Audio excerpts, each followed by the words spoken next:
This is Rick Blaze, and welcome to BLAZIN Takes. I'm your host, Rick Blaze, and of course, my co-host is none other than my guy, Siege. Siege, what's going on, brother? How you feeling? Not too much, man. I'm feeling good, excited for another day in the BLAZIN Takes studio.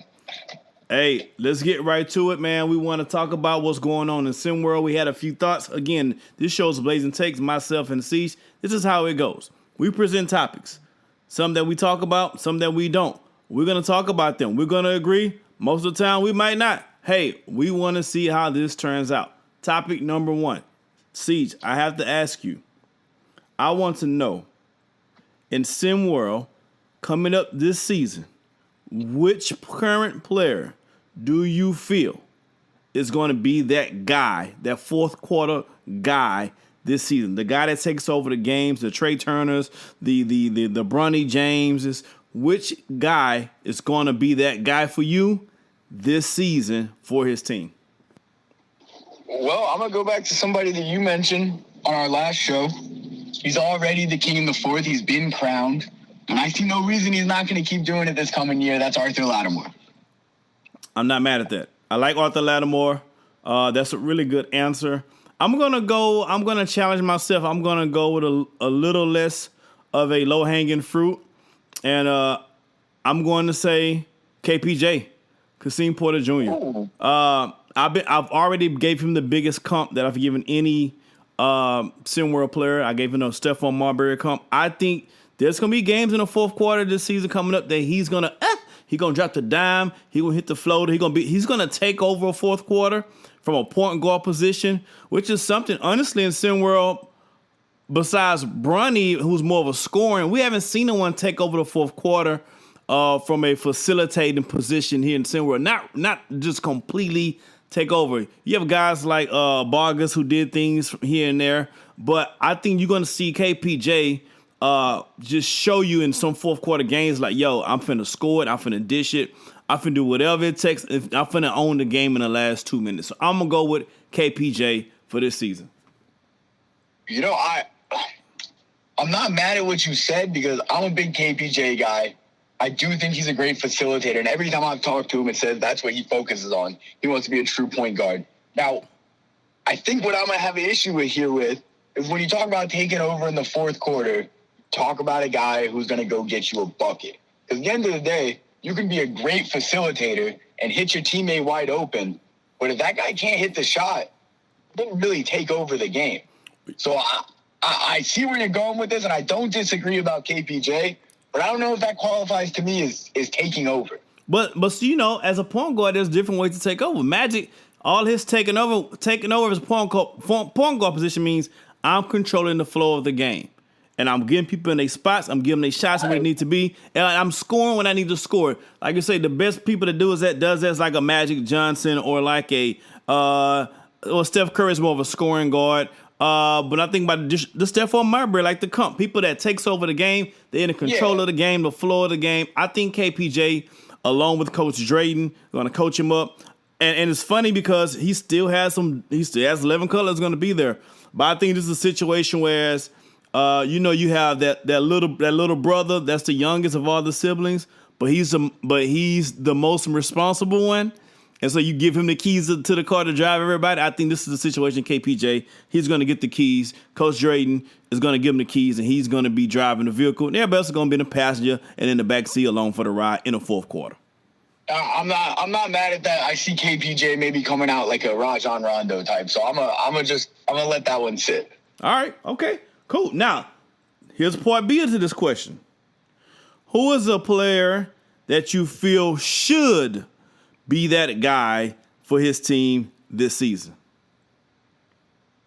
Who should be that guy? Who should be the guy? Maybe he's not on the radar. Maybe the jury's not quite out if he can do it or if he can or can't be. But who you think should be the fourth quarter guy for his team this season? I mean, a guy who should, but maybe isn't on the radar as a scorer. This might be a weird answer for this one, but to me, it's Trey Hyman. He's such a dominant player defensively. He's kind of the face of his team, well-known around the league, won a ton of accolades.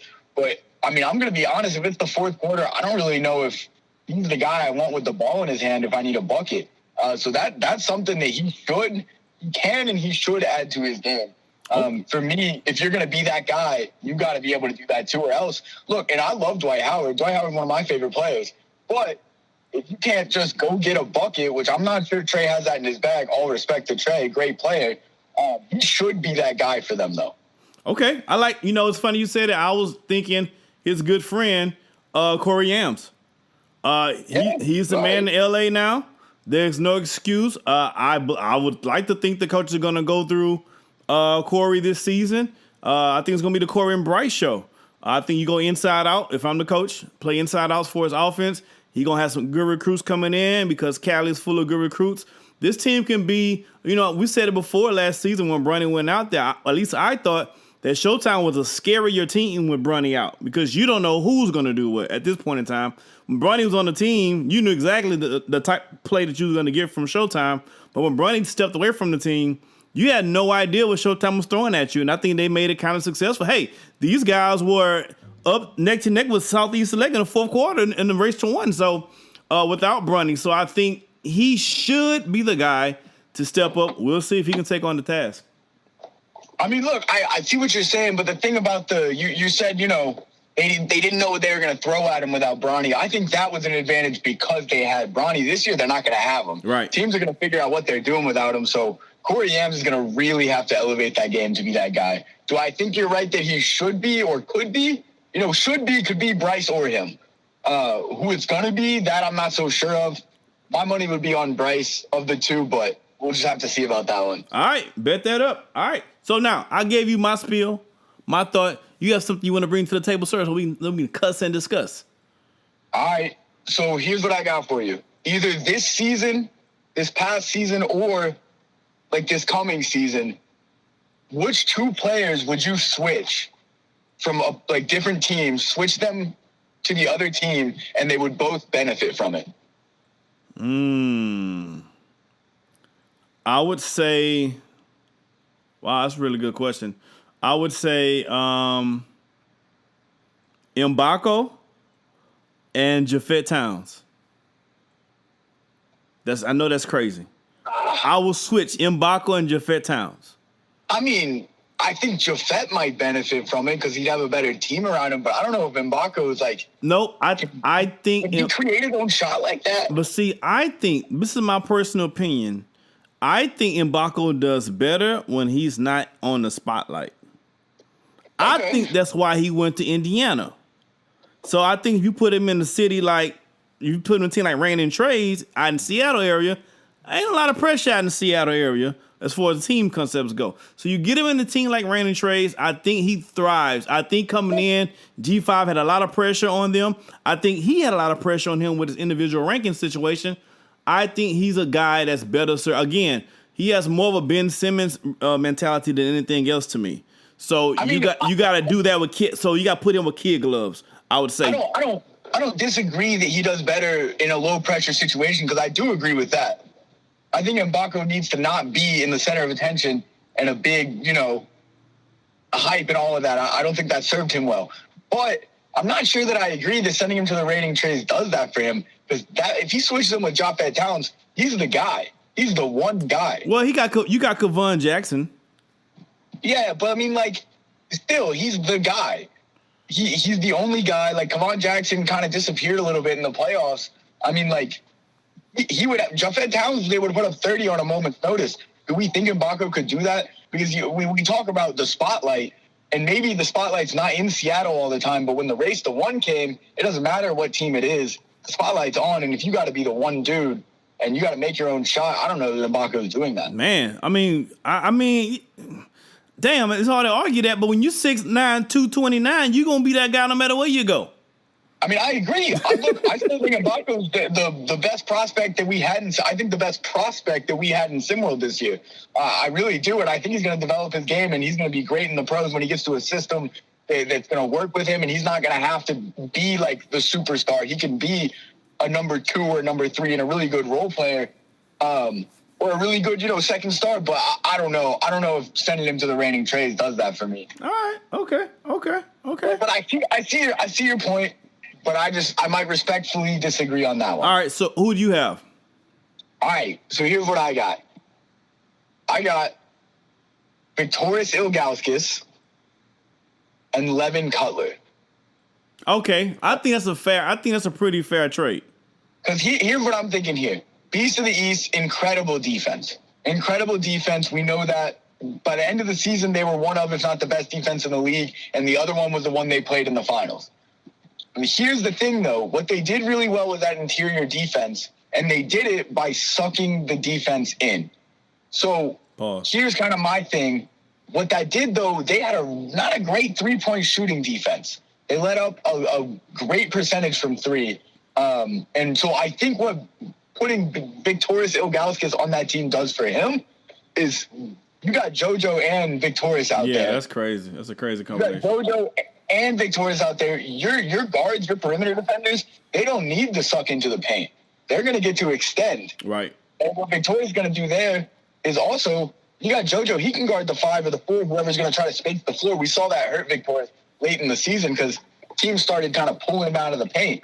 But if you also got JoJo's a little bit more of a quick defender. He can kind of go guard that guy. Now, if they do 5 out, we might be talking about something different. But I think that helps the doors. And for Levin, I think that does for Levin is you get to add him to a team that has another really good scorer in DJ, who's also a great facilitator. Now, Fareed's a great scorer. I'm not going to argue that. Now, is he a scorer like DJ? I think he's just as good of a scorer as DJ. He wasn't as prolific, but I think he's got the chops to be that guy. I don't think he's as good of a facilitator as DJ could be at times. So I think you put Levin with DJ, and I think you got a lot going for him on that team. Yeah, I like that, but I don't think that changes the outcome of both teams this season. I think if you put Levin on originators, I think they still lose when they lose. I think if you put Ilgauskas with Beast of the East, they still win how they win. I think that's valid. I think it becomes more of a wash. I think obviously Levin brings more on the offensive side for the originators, but I don't think his offensive output is that much greater than Ilgauskas. Ilgauskas did average almost 10 points a game. Levin's somewhere around 13, 14. So you're talking about offensive output's not better? Huh? No, he's better offensively. Yes. Okay. He's better offensively, but he's not an ultra aggressive offensive guy anyway. So he's only going to allow himself to average about 13, 14. All right, that's fair. I'm saying, and Ilgauskas average about 9 in getting trash can points. So I'm saying I don't think Levin goes over there and then Levin becomes a 20-point scorer over there. I think he's still a 14, 15 point a guy a game no matter where he's at. All right. So now we're finna grab into our bag. This is our grab bag section. Well, I agree with a question that I'm going to present to Siege. He has not heard it, so he has no idea what I'm going to say. His answer will be completely spontaneous. Then he's going to do the same. He's going to give me a question I have not heard of. I have no idea what he's going to say. So my answer, which is very scary, is going to become as spontaneous as well. Siege, you want to go first? You want me to go first? How you want to do it? I'll take this one. I'll go first. Let's go. All right. So you're given the opportunity to play in an NBA game. You get to play, let's say, 32 minutes in the game, all right? So you get a lot of play. You know what? I'm gonna edit the question. You get to play the whole game. Okay. Stamina's not an issue because I know we're normal dudes, so stamina would be an issue. So let's say stamina's turned off in this game in real life for whatever reason. You get to play in the NBA. All you have to do is score 10 points and you win $50 million. Oof. You got to score 10 points in an NBA game, and no, you can't just tell them you're trying to score 10 points to get $50 million and hope that they help you out. You got to score 10 points on an NBA defense.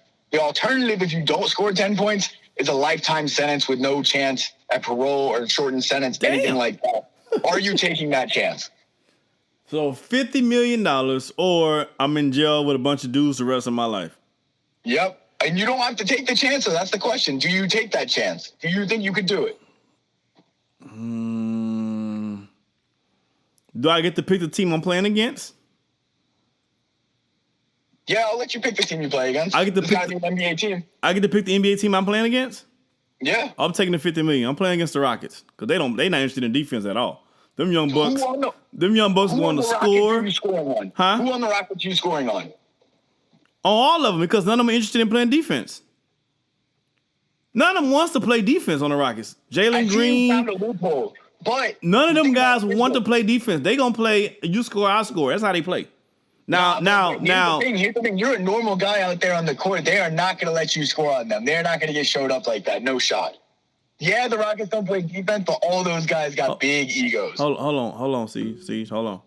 See now you. I feel a little disrespected, Siege, because you saying I ain't got enough chops, basketball game to put up 10. Let me tell you something, Siege. If I get all game to play, that's 48 minutes. You gave me all game, right?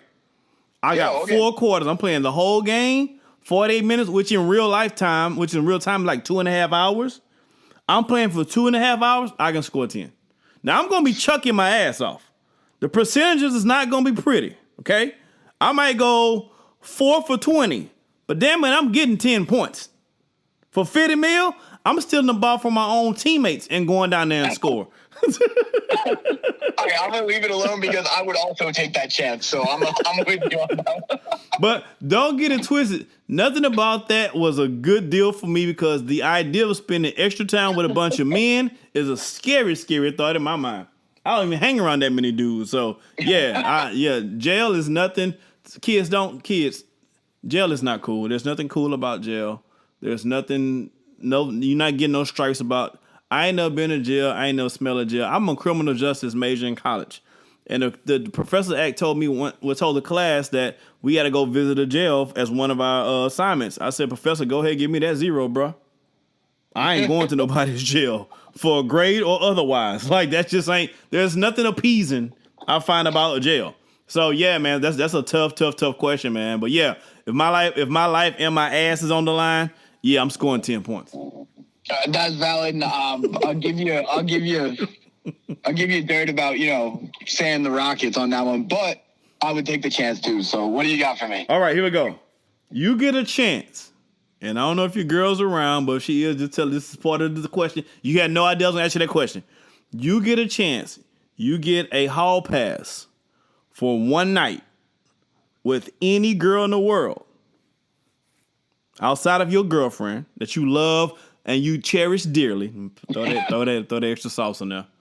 There you go. What girl are you choosing for one night?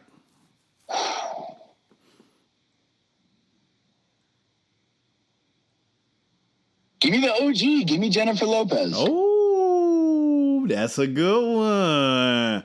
Okay. J-Lo looking good these days too, man. She never isn't. That's a strong answer, Siege. You know, I respect you more and more every time, man. I like that. I'm gonna go with Beyonce. Yeah, that's a goated answer. You can't go wrong. You know what I'm saying? In this role, you can't. And I'm gonna tell you straight up. I'm gonna try to steal home that night. I'm just gonna tell you what it is. I'm gonna try my damnedest to steal home that night. And yeah, I'm just gonna leave it at that. Yeah, Beyonce would be the one that, hey, it is what it is. We gotta just do what we gotta do, baby. You gotta just close your eyes because I'm breaking this rule right here. So you're gonna leave it all on the court. You gotta leave it all on the court. You gotta leave it all on the court, and that's what I plan on do with Miss Beyonce, who I almost met. That's a whole different story for a whole different day. Oh, real quick, let me pay off the tease for Skinny and Coach Pope before I forget, because I do forget. About the Browns fans. We're talking about football and the Browns fans. And I had it was a story, supposedly a true story. There was this older guy in Cleveland, and he's been a Browns fan his entire life. And this is older, so he's like 70-something years old. And he was on his deathbed. He's a diehard Browns fan. He's been a Browns fan his entire life. On his deathbed, he wrote like a last will and testimony, right? And in his last will and testimony, when he finally passed, you tell you want to give this to this person, give that to that person, give this to that person. He has his funeral arrangements set up and everything. But one interesting note he had about his funeral procession, he was like, he said that he would like some of the members of the Cleveland Browns to attend the funeral and come to his repasting. And then, someone, asked the question, obviously, why would that be his like last will and testament that he wants done? And he said, because he wants the Browns to let him down just one more time. Oh, that's good. So all you Cleveland Brown fans, man, I know it's tough. Man. My man said he wants the Browns to let him down just one last time. Hey, Siege. SimWorld is in full effect. We're having a lot of fun. We figuring this thing out. We're going to be adding to this show. Anything you want to say to people before we get out of here?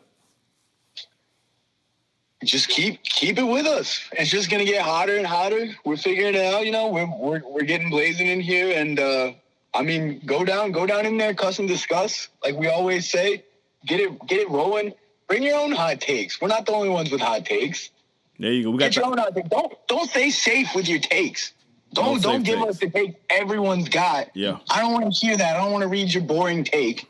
Give me a hot take. There you go. And let me fire it up with you down there. I mean, you know what I mean? Give me something to argue with. There you go. Up here, but we don't practice safe takes.